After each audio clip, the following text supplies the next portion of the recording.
Most of the world, the political left in particular, was blindsided by the results of the 2016 election.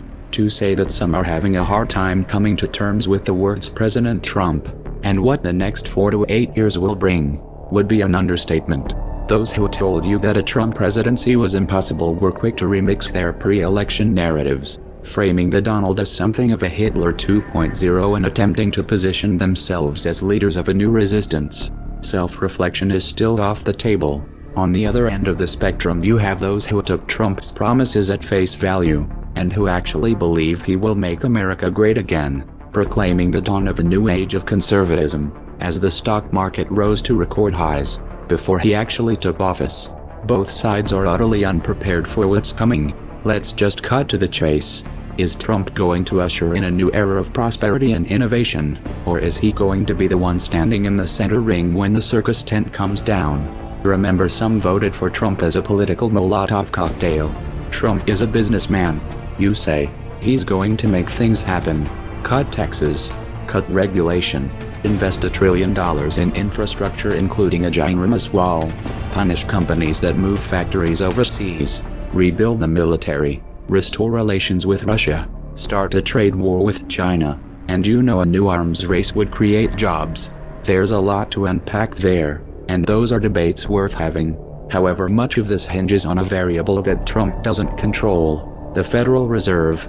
The Federal Reserve has held interest rates near zero for close to a decade. They also engaged in quantitative easing from 2009 to 2014, accumulating $4.5 trillion worth of mortgage-backed securities and treasury notes. They are still holding those assets, by the way.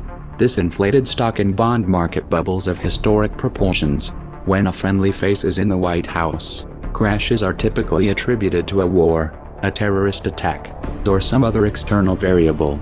For example, 9/11, which masked the unraveling of the tech bubble in 2001. The Trump administration, however, is an excuse in and of itself. Word is the Fed is leaning towards increasing interest rates aggressively in 2017, and may engage in anti-inflationary measures to offset Trump's infrastructure stimulus plans. That means that the flow of money and credit is about to be tightened. It also means the Fed is setting itself up for a showdown.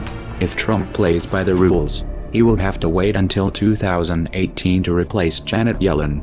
A lot can happen within that time frame. Trump's personality is a wild card.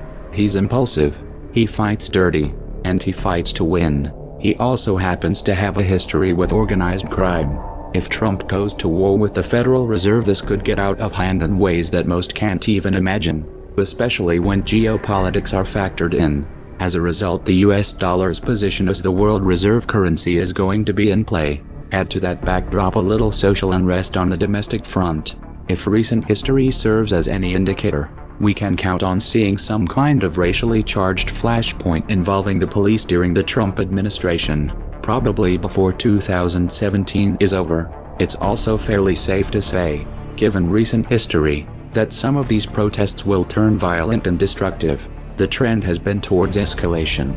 Having Trump in charge will take this to a new level. Trump ran on a platform of law and order, and support for the police, which piggybacked on the perception that Obama was undermining law enforcement during his term. In spite of the fact that Obama greatly accelerated the militarization of the police, just the belief that Trump has their back is going to influence the police response. They're going to be more confident, more aggressive, and if Trump offers even so much as a word of encouragement, they will go into full crackdown mode, which would of course throw gasoline on a fire. These tensions have the potential of spinning out of control, especially in the context of an economic downturn. And again, Trump's personality is a wild card. Trump is also about to inherit, thanks to Obama and Bush, the most extensive and technologically advanced surveillance apparatus world has ever seen. Obama expanded the NSA's powers even after Trump won, by the way. The power to order extrajudicial assassinations anywhere in the world, and a military which has been authorized by the NDAA to detain anyone, anywhere, including US citizens, indefinitely without trial. To top it off, Trump is filling his administration with former generals, some with combat and counterinsurgency experience. He has everything he needs to implement a full-fledged military dictatorship, and the left has no one to blame but themselves. Trump did not, however, start off on a good foot with the alphabet soup agencies. He has an enemy contingent in the deep state which wants to take him down, and has the means to do that. Replacing upper management won't be enough to neutralize this threat.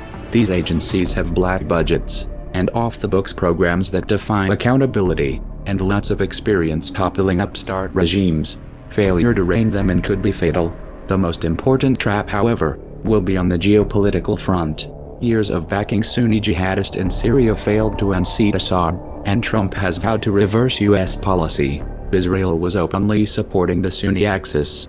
They wanted a full-frontal regime change in both Syria and Iran for many years, but the Obama administration tied their hands. Then Russia stepped in, tipped the balance, and the Shiite crescent not only survived, but grew stronger. Israeli/Sunni axis needs another path to war, so they're changing tack. On January 13, 2017, just 7 days from the inauguration, Israel bombed a Syrian government airport. This provides a glimpse of the years to come. Israel's strategy is simple: provoke Syria and/or Iran until one of them retaliates, which would of course provide cover to take territory. Turkey is likely to make another move in Iraq and/or Syria as well. Turkey has ambitions to expand its borders as well, while the Saudis continue numbing Yemen to rubble. With U.S. government support, Israel feels confident that Trump will defend them at all costs. Indeed, he has given this impression. But will he take the bait? Here Russia is a wild card. What happens if Russia moves quickly to provide Syria and Iran with the means of defending themselves? What happens when Putin and Netanyahu are competing for Trump's ear? With all the other variables in play, will Trump even have the means to influence the outcome in this region? Expect alliances in the Middle East to shift rapidly during the Trump years, with unexpected consequences. In particular, watch for a play on oil that undermines the petrodollar. Making America great again was never on the menu. Trump wasn't supposed to win. He was supposed to be the decoy. This was reality television does politics. Literally. The Democrats thought he was so bad that he would take attention off of Hillary's baggage. So the Clinton campaign pulled strings with their friends in the media to help him in the primaries. We know this thanks to the John Podesta email leaks. We need to be elevating the Pied Piper candidates Trump, Cruz, Carson, so that they are leaders of the pack and tell the press to take them seriously. The DNC, and their corporate media lackeys, then worked to marginalize the Bernie Sanders campaign, and used a secret agreement backed by leverage, to prevent him from attacking Clinton. This was confirmed by the DNC email leaks. Oops. You can't unthrow a Molotov cocktail. So get your popcorn, and buckle up. The show is about to begin.